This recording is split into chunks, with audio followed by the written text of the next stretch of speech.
Hi, good morning. Today is Tuesday, September 16th, and today I need to go work, and I had 3 days off. And first day I called up my friends who work with before, so it was very exciting. We went to a very unique restaurant. The entrance is very weird, and as a first time I couldn't understand where the entrance was. So, and the staff took us to the room,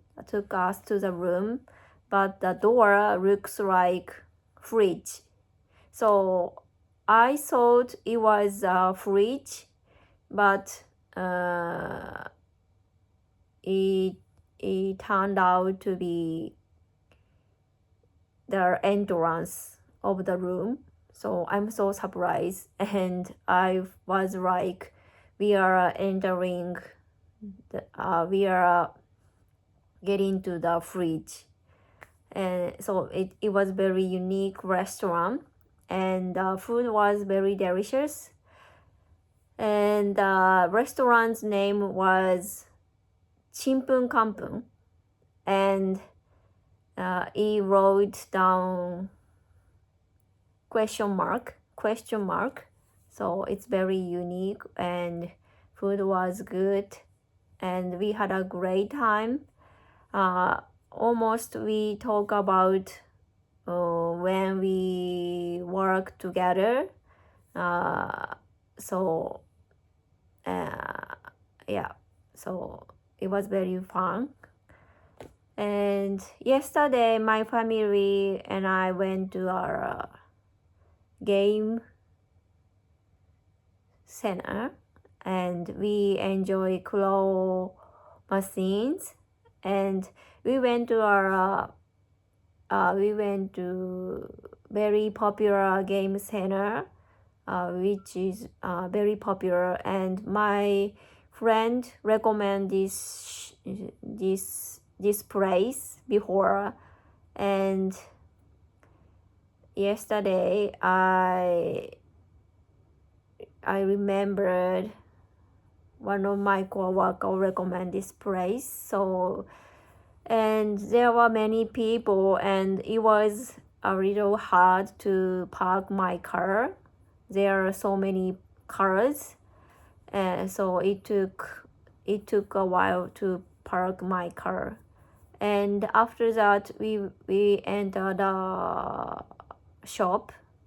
There are so many people, and the difference between normal shop and this shop was there are 10 yen clothes machines. So usually we pay 100 yen or 500 yen for that, but this shop we need to pay only 10 Japanese yen. So it's very cheap, so and reasonable. So yesterday I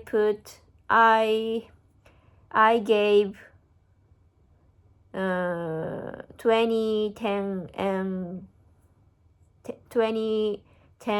Japanese yen to my kids, each of them, and I told them you can play claw games by yourself.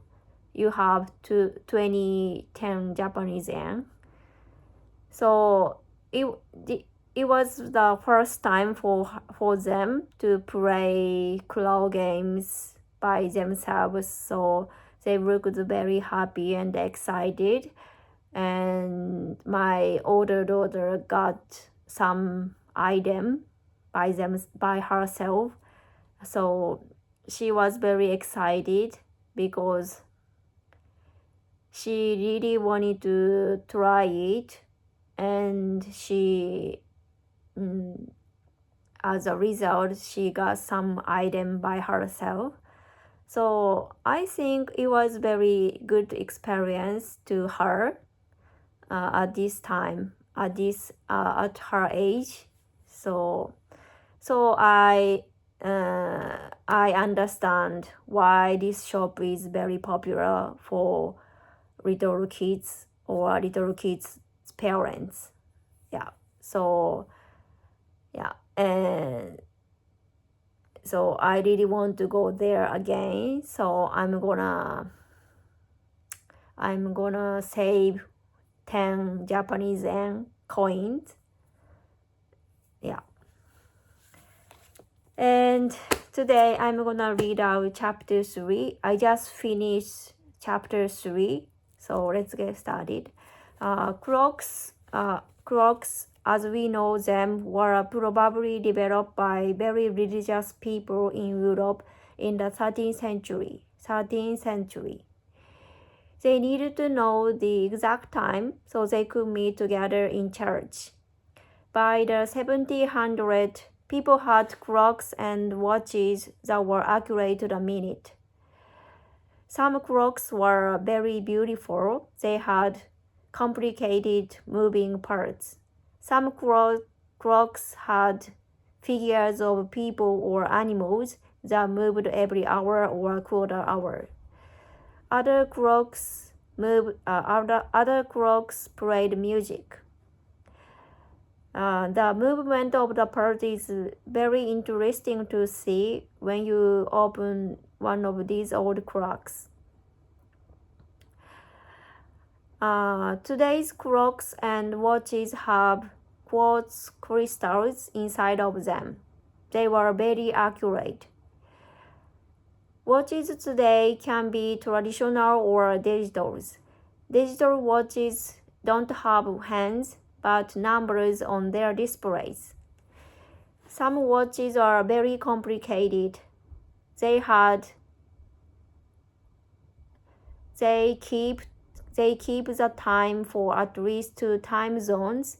They have timers, alarms, radios, and even very small televisions. Some watches will count your heartbeat while you are jogging and tell you how far you ran when you finish. People in different places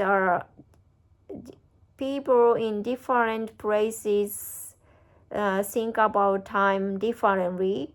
In some cultures, time is very important. People make plans and follow them closely. In fact, people might think it is rude to come late. In other cultures, people are more relaxed. People are more relaxed about time. They don't think it rude to come late. These are two different ways of thinking about time. Clocks, as we know them, were probably developed by very religious people in Europe in the 13th century. They needed to know the exact time so they could meet together in church. By the 1700s, people had clocks and watches that were accurate to the minute. Some clocks were very beautiful. They had complicated moving parts. Some clocks had figures of people or animals that moved every hour or quarter hour. Other clocks played music. The movement of the parts is very interesting to see if you open one of these old clocks. Today's clocks and watches have quartz crystals inside of them. They are very accurate. Watches today can be traditional or digital. Digital watches don't have hands but numbers on their displays. Some watches are very complicated. They keep the time for at least 2 time zones. They have timers, alarms, radios, and even very small televisions. Some watches will count your heartbeat while you are jogging, then tell you how far you ran when you finish. People in different places think about time differently. In some cultures, time is very important. People make plans and follow them closely. They meet someone at certain time and place. In fact, people may think it is rude to come late. In other cultures, people are more relaxed about time. They don't think it's rude to come late. These are two different ways of thinking about time. Yeah, I'm already finished 3 chapters. So I'm so happy and yeah. See you.